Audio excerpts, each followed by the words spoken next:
معايا أحد أولادك المشاغبين وأحد أولادك المتألقين، كابتن أحمد عبد الظاهر. كابتن أحمد خالص ده متألق يا دكتور ازي حضرتك؟ أنا أقصد بالشغب هنا مش الشغب العنف، لا أنا عارف شغب الموهبة وإحراز طبعًا الأهداف طبعًا والتألق والإبداع يعني. طبعا. كابتن أحمد، يا ترى يعني تقول إيه، رغم إنه سؤال ممكن لا يليق يعني، لكن أنا تجاوزا هسأله لك، يعني تقول إيه عن كابتن حسام البدري؟ اولا انا بمسي على حضرتك الله يخليك يا الله أحمد. يخليك يا احمد. وكابتن حسام منور يا كابتن. الله يخليك يا احمد. حضرتك الاول انت مانعنا، بس مش بس استاذنتك الاول احنا جبنا لك الاذن بس يا احمد. هو لا اصل احنا مانعين بس انا طبعا نسيت اقول لهم ان الميعاد مع حضرتك من زمان يعني. الله يخليك. يعني منعنا الفتره دي خالص، لكن طبعا التزاما بالميعاد اللي كان مع حضرتك يا دكتور. ايوه يا احمد. شكرا ازاي دكتور ياسي يعني. الله يخليك يا احمد. والله. يا ترى فرحتك بالهدف اللي فاز بيه انبي على الزمالك كانت معناها ايه جواك؟ هي معناها حاجه كبيره جدا يعني، لما تجيب جون في نادي كبير زي نادي الاهلي، زي نادي الزمالك او النادي الاهلي طبعا. اكيد.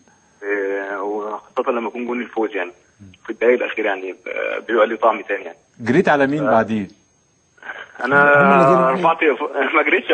هم اللي جروا عليه. هم اللي جريوا وراك كل زمايلك. انا رفعت ايدي ربنا، بشكر ربنا، وعشان انا بقالي فتره يعني، يمكن الكابتن حسام الحمد لله يعني عنده ثقه فيا الحمد لله، لان انا بقالي فتره بلعب، بس يعني التوفيق غايب عني يعني، بس الحمد لله يعني ربنا. قلت ايه للكابتن حسام بعد المباراه يا احمد؟ مفيش، انا باركت للكابتن حسام، وحتى في اوضه اللبس باركنا لبعض، وعندنا يعني احنا على طول بنفكر في الماتش اللي بعده على طول يعني.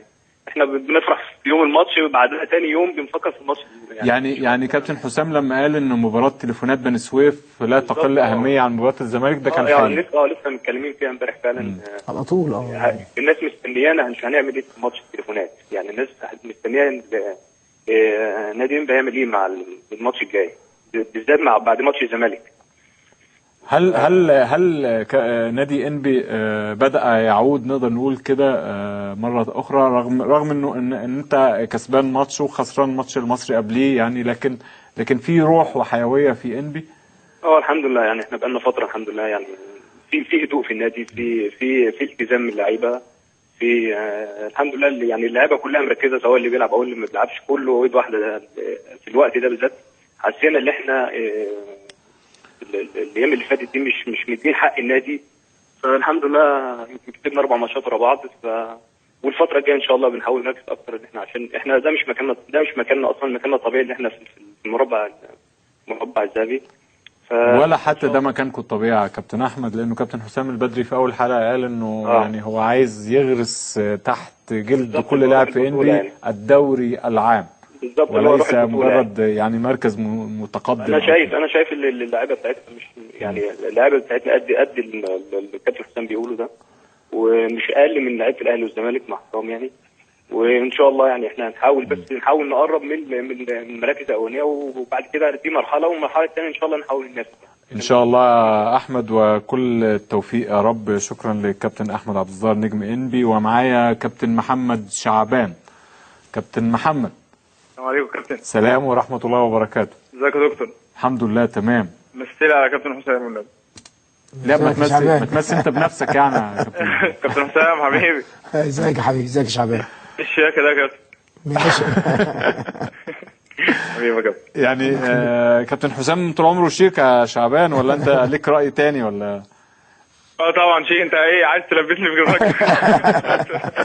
هتجامل طبعا. كابتن شعبان، تقول ايه على الماتش، وتقول ايه عن الفرحة انبي، وتقول ايه للكابتن حسام البدري امام الناس؟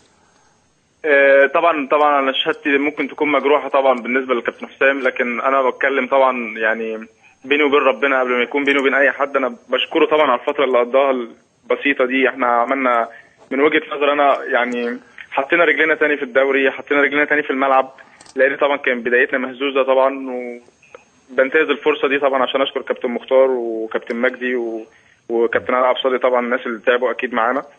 وكابتن حسام مسك الفرقه في وقت بصراحه صعب جدا. كابتن حسام بصراحه بذكائه قدر يهدينا شويه، واحنا كنا متنشنين. حتى انا فاكر اول محاضره ليه معانا قال لنا انتوا طول ما انتم متنشنين كده انتوا مش هتعرفوا تلعبوا كوره، انتوا لازم تكونوا هاديين. انا عارف ان انتم مستعجلين المكسب، لكن المكسب ده هيجي اول ما تلعبوا كوره. الكوره بتاعتكم اللي انا جيت اصلا علشان انا عارف اللعيبه دي وامكانياتها. لو انتوا لعبتوا الكوره بتاعتكم ان شاء الله هتكسبوا. وبالفعل يعني 4 مباريات كنا هاديين، قدرنا نلعب الكوره بتاعتنا، ما استعجلناش المكسب، فعشان كده بقى شكلنا كويس. لكن انا طبعا مع برضه كابتن احمد عبد الظاهر ان احنا فعلا لسه ما عملناش حاجه. لسه باذن الله بنوعد كابتن حسام وبنوعد الناس ان احنا ان شاء الله اللي جاي يكون احسن، عشان نحط رجلنا تاني على الاقل في المربع الذهبي اللي احنا دايما بنتكلم فيه. يعني على الاقل ده مكاننا الطبيعي دلوقتي في ظل في ظل طبعا البدايه الغير موفقه في الدوري. طبعا انت طالع من كاس وانت عارف اللعيبه المصريه لما القصه بتكبر في دماغها شويه، وفي نفس الوقت عدم الفلوس جريت في ايدك يا شعبان وخلاص يا كابتن، والفلوس جريت في ايدك ساعتها بعد الكاس وكده. لا يا كابتن انا الحمد لله مستوره. فبقول له ان شاء الله يا كابتن ربنا يوفقك في اللي جاي ان شاء الله، لان فعلا اللي جاي هو اتكلم معانا النهارده. فعلا انا واخد من كلامه كتير جدا. فعلا الفتره اللي جايه صعبه جدا، لان احنا متعودين ان احنا يعني بعد الماتش لما يكون مكسب، وخاصه قدام اعلام وقدام جماهير وقدام فرقه كبيره زي اهلي وزمالك، بيبقى اللي بعدها صعب شويه. لكن انا بقول ان شاء الله ان شاء الله فرقتنا باذن الله ما فيش حاجه اسمها صعبه. باذن الله دي 3 بونت وده 3 بونت ان شاء الله بنلعب عليهم دايما. وباذن الله بنوعد كابتن حسام ان شاء الله اللي جاي يكون احسن باذن الله. شعبان قبل ما اسيبك في كلام ان انت هتسيب انبي، ده حقيقي؟ والله يا كابتن انا القصه دي بص، هو ما فيش اي حاجه رسمي. وانا عشان بس ما شتتش نفسي، هو في كلام، كان في كلام كتير جدا، لكن ما دام الكلام ما تطرقش للرسمي فانا راجل. انت قفلت المساله انا راجل محترف، لسه عقدي ممتد مع انبي. انا مع الناس لو جالي حاجه رسميه تبقى من خلال النادي. ممكن اقول لك جمله واحده يا كابتن شعبان؟ طبعا يا دكتور اتفضل. انت لعيب محترم. ربنا يبارك لك يا كابتن، ودي شهاده اعتز بيها وربنا يخليك ليا يا كابتن. الله يخليك. وصي عليا بس يا كابتن حسام والنبي. ما هوصيه بقى حبيبي يا كابتن. كابتن حسام